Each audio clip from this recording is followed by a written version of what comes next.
So yan guys, mag-room tour tayo. Ayan. So ito yung ating room. Medyo maglapit. Yan ang ating room. Meron siyang queen bed size, meron siyang window, meron siyang TV. Tapos dito naman, ito meron siyang sabitan itong ano-ano. Meron siyang ito. Tapos itong galing ito. So medyo may safety feature siya na kapag pinagkamit mo, hindi siya basta yan. Tapos lock tayo. After that, medyo nababa ng ceiling, nabababa ng ceiling. Tapos ayan ang ating pintana. And ito ang banyo. Meron silang banyo dito. Ayan. Diba? Black and yellow yung kanilang color. Tapos sliding door lang siya. O diba?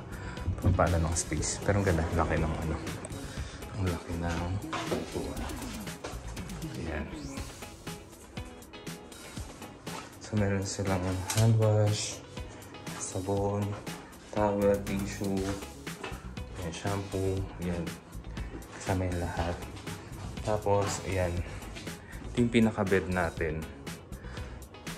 Tapos centralized siya. Siyempre bawal mag-smoke.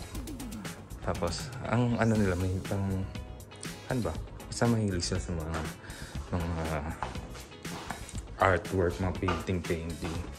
Tapos malapit lang kasi tayo sa dagat.